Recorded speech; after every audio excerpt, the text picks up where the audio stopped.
Hello everyone, कैसे हो आप सब। आई होप कि आप सब बहुत अच्छे होंगे। तो वेलकम है आप सभी का पीयरलेस मार्शल स्पिरिट के एक और नए एपिसोड में। इसका पिछला एपिसोड नहीं देखा है तो सबसे पहले वो जाके देख के आए, जिससे कि आज की वीडियो को आप एंजॉय कर सकें। और अगर ऑलरेडी देख लिया है तो बहुत अच्छी बात है। अब वीडियो स्टार्ट करते हैं। तो नेक्स्ट एपिसोड की स्टार्टिंग में हम फैंग को देखते हैं, जो कि अब अकेडमी में आ चुका होता है। वो होश में आ चुका था और उठकर बैठ जाता है। अब उसे देखकर तुरंत हानिनीर उसकी तरफ बढ़ने लगती है, पर तभी एकदम से अंकल तब आकर कीशन और हानिनीर को रोक देते हैं। वहीं तभी दूर खड़ा फैंग हानिनीर से कहता है कि तुम आखिर इतनी दूर क्यों खड़ी हो। जिसके बाद तभी अंकल दाओ हानिनीर से कहते हैं कि मैडम, मुझे आपकी सेफ्टी के लिए चेक करना होगा कि ये फैंग है या नहीं। इतना कहते ही अंकल दाओ फैंग के ऊपर इंफॉर्मेशन को एक्टिवेट कर देते हैं, जो कि उसको बहुत अच्छे से स्कैन कर रहा था। अंकल दाओ फैंग से कहते हैं कि यंग मास्टर बिल्कुल मत हिलिए, ऐसे ही खड़ी रही है। अच्छे से स्कैन करने के बाद अंकल दाओ कहते हैं कि इनकी अपर बॉडी अच्छी लग रही है। फिर अंकल दाओ हानिनीर से कहते हैं कि मैडम, ये हमारा ही फैंग है, आप जाकर मिल सकती हैं। इतना सुनते हानिनीर दौड़ती हुई उसके पास पहुंचती है। वहीं फैंग उससे कहता है कि मेरे अंदर मोकलू की पावर्स आ गई थी और इसीलिए ही मैंने तुम्हें इतनी बुरी तरीके से हर्ट किया। जिस पर तभी हानिनीर उससे कहती है कि फैंग, मैं जानती हूँ कि वो तुम सच में नहीं थे। और फैंग कुछ और भी कहने वाला था कि तभी हानिनीर उसको चुप कराती ही कहती है कि जाने दो, ये सब ठीक है। जिसके बाद तभी उनके पास इविल फैंग आते हुए कहता है कि चलो फैंग, मैंने तुम्हें माफ किया, ये इसमें मजा आता अगर हम तुम्हें हरा पाते।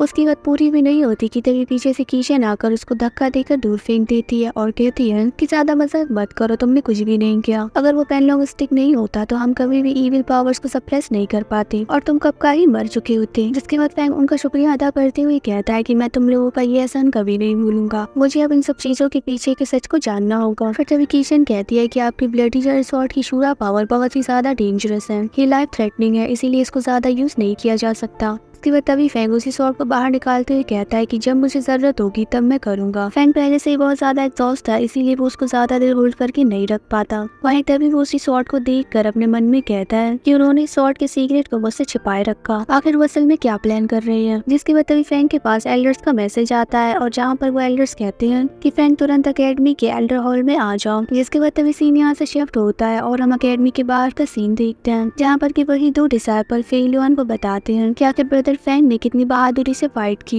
ये सुनकर फेलियन बिल्कुल हैरान हो गया था और वो कहता है कि क्या सच में उन्होंने अपनी एक ही स्वॉर्ड अटैक से उसको खत्म कर दिया। जिस पर तभी वो दूसरा वाला कहता है कि हाँ, हमने अपनी आंखों से देखा है। जिस पर तभी एक और डिसाइपल कहने लगता है कि मैंने सुना है कि अकेडमी वाले रीफ पर ब्रदर फैंग का एक मॉन्यूमेंट बनाने वाले हैं। जिस पर तभी दूसरा वाला कहता है कि असल में अकेडमी वाले इन सब चीजों को करके एक न्यू एरा एस्टेब्लिश करने वाले हैं। अगर कभी भी ब्रदर फैंग और हमारा सामना हुआ तो हमें तो वहाँ से भागना ही पड़ेगा, अकेडमी का कोई भी उनसे जीत नहीं सकता। उनकी बातों को सुनने के बाद फेलियन भी कहता है कि जिस आदमी ने मुझे हराया उससे यही एक्सपेक्ट किया जा सकता है। इसमें कोई भी शक नहीं है कि अब ब्रदर फैंग पूरी अकेडमी के नंबर 1 डिसाइपल है। हमें उनसे सीखने के लिए कुछ अपॉर्चुनिटीज को ढूंढना होगा। अब उसकी इस बात को सुनकर तभी वो डिसाइपल कहने लगता है कि सपने देखना बंद करो, क्योंकि जो फीमेल डिसाइपल उनका गाइडेंस चाहती है वो तो पहले ही अकेडमी से लेकर माउंटेन तक लाइन लगाकर खड़ी हुई है। और ये सब बातें कह ही रहा था कि तभी अचानक से वहाँ पर फैंग आ जाता है और उसे देखकर तभी वो दोनों एकदम से उसको रिस्पेक्ट शो करते हैं। जिसके बाद फैंग फेलियन के कंधे पर थपथपाते हुए कहता है कि मैं ऐसा बिल्कुल भी नहीं हूँ, ऑफ कोर्स मैं तुम सभी की प्रैक्टिस करने में हेल्प करूंगा। इतना कहकर फैंग आगे की तरफ बढ़ जाता है। जिसके बाद तभी सीन शिफ्ट होता है और हमें एल्डर हॉल को दिखाया जाता है, जहाँ पर की दूसरी डायनेस्टी का एक बंदा लाओ लियू आया होता है। अब उसे वहाँ पर देखकर ब्रदर दाई उससे पूछते हैं कि लाओ लियू, तुम यहाँ पर फन को ज्वाइन करने क्यों आए हो। जिस पर लाओ लियू कहता है कि मेरे अपने कुछ रीजंस हैं, वैसे तुम चैन फैंग के बचपन के दोस्त हो, है ना। जिस पर तभी ब्रदर डाइम से कहते हैं कि ऐसा कोई रूल नहीं है कि ब्रदर्स डिसाइपल नहीं हो सकते, फैंग और मैं फ्रेंड्स भी हैं और टीचर्स भी। अब उनकी बातों को सुनकर लाओ लियू और सेकंड एल्डर मुंह बनाने लगते हैं, क्योंकि उन्हें अच्छा नहीं लग रहा था कि ये फैंग कितने ज्यादा क्लोज है। जिसके बाद तभी हम देखते हैं कि वहाँ पर फैंग आ जाता है और वो आकर एल्डर्स को ग्रीट करता है। जिसके बाद सेकंड एल्डर फैंग से कहते हैं कि शाओ डायनेस्टी के खिलाफ फाइट में तुम्हारे कॉन्ट्रीब्यूशन को देखकर उनकी बात पूरी भी नहीं होती कि तभी लाओ लियू फैंग के पास जाकर कहने लगता है कि चैन फैंग, क्या आप मेरे डिसाइपल बनना पसंद करेंगे। मैंने अपनी पूरी जिंदगी में सीखे हुए स्वॉर्ड स्किल्स को आपको सिखाऊंगा। जिसके बाद तभी सेकंड एल्डर लाओ लियू से कहने लगते हैं कि अगर तुम फैंग को हमारी अकेडमी से दूर कैसे ले जा सकते। फैंग, अगर तुम किसी का डिसाइपल बनना चाहते ही हो तो तुम मेरे बन जाओ, मैं तुम्हें पूरे अकेडमी के बेस्ट कल्टीवेशन रिसोर्सेज को प्रोवाइड कराऊंगा। अब उनकी इस बात को सुनकर लुओली को गुस्सा आ जाता है और वो दोनों एक दूसरे के साथ धक्का मुक्की करने लगते हैं। उनको ऐसी करती है देखकर एल्डर कहने लगते हैं कि मैं डिसाइपल रिक्रूट करने का इंचार्ज हूँ, तो तुम दोनों भी मेरे साथ सामने डिसाइपल एक्सेप्ट करने की हिम्मत कैसे हुई। लेकिन तभी हम देखते हैं कि अचानक से ब्रदर दाई फैंग की तरफ बढ़ते हुए कहते हैं कि थर्ड ब्रदर, हमें हमारे रिलेशनशिप के बारे में ज्यादा बात करने की जरूरत नहीं है ना, तुम तो जरूर मेरे साथ ही जाओगे। उनकी इस बात को सुनकर फैंग हंसने लगता है और कहता है कि डियर एल्डर्स, मैं ऑलरेडी एक डिसाइपल हूँ, तो आपकी काइंडनेस को रिजेक्ट करने के लिए मुझे माफ कर देना। अब फैंग की इस बात को सुनकर ब्रदर दाई को एक शॉक लगता है और वो कहते हैं कि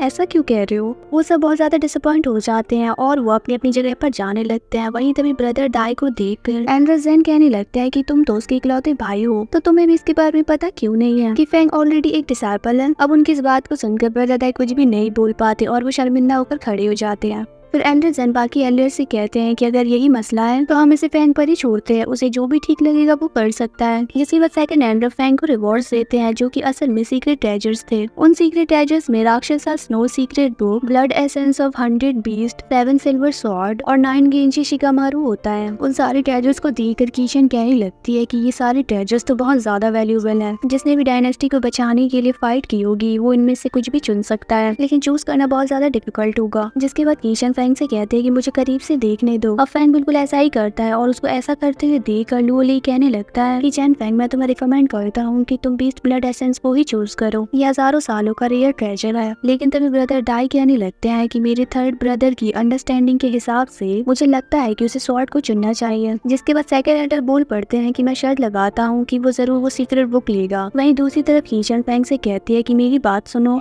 और उस मेडिसिन बोतल यानी कि गेंशिन शिकामारू को ले लो। जिसके बाद फैंग बिल्कुल ऐसा ही करता है। फैंग को ऐसा करते हुए देखकर सेकंड एल्डर अपने मन में कहने लगते हैं कि इतने सारे ट्रेजर्स में से उसने इसको ही क्यों चुना। अब अपना ट्रेजर लेकर फैंग वहाँ से जाने लगता है, पर तभी वो एकदम से रुक कर सोचने लगता है कि ये सारे ट्रेजर्स मेरे लिए ही आए हैं, तो क्या मैं एक से ज्यादा नहीं ले सकता। अब इतना सोचते ही फैंग एक बार फिर से उन ट्रेजर्स की तरफ जाता है और वो एक एक करके बाकी के ट्रेजर्स को भी लेने लगता है। ये देखकर एल्डर्स भी एक मिनट के लिए शॉक हो गए थे। अब उन सारे के सारे ट्रेजर्स को लेने की वजह से फैंग को शर्म आने लगती है। वहीं तभी कीशर फैंग से कहती है कि आखिर अब भी तुम यहाँ पर खड़े खड़े क्या कर रहे हो, जल्दी यहाँ से निकलो। और इतना सुनते ही फैंग तुरंत एल्डर्स को ग्रीट करके वहाँ से भागने लगता है। एल्डर्स के कुछ भी कहने से पहले फैंग चुपचाप वहाँ से निकल जाता है। अब फैंग की इस हरकत को देखकर लुओली हैरानी के साथ कहने लगता है कि क्या ऐसा हो सकता है। जिस पर तभी सेकंड एल्डर कहते हैं कि ऐसा तो पहले कभी नहीं हुआ। जिसके बाद तभी एल्डर जेन भी कहने लगते हैं कि क्या सच में एक ही पर्सन का सारे ट्रेजर्स को लेना अलाउड है, कहीं हमारे एकेडमी रूल में कोई लूप होल तो नहीं। जिसके बाद तभी लुओली उदास होते हुए कहने लगता है कि इस साल तो मुझे बहुत बड़ा नुकसान हो गया, ऐसे तो मैं भी इन ट्रेजर्स को ले सकता था। अब उसको ऐसे चिल्लाते हुए देखकर ब्रदर दाई से कहते हैं कि अब चुप भी हो जाओ, वो तो ऑलरेडी यहाँ से भाग गया है, तो तुम अब भी क्यों चिल्ला रहे हो। इतना कहकर वो भी वहाँ से चले जाते हैं और फिर से सीन के साथ हमारा आज का ये एपिसोड यहीं पर एंड हो जाता है। होप करती हूँ कि आपको आज का एपिसोड भी अच्छा लगा होगा। अगर हाँ तो वीडियो को लाइक और अगर चैनल पर पहली बार आए तो सब्सक्राइब जरूर से करते जाना। अब हम मिलेंगे एक और नई वीडियो में। Bye bye.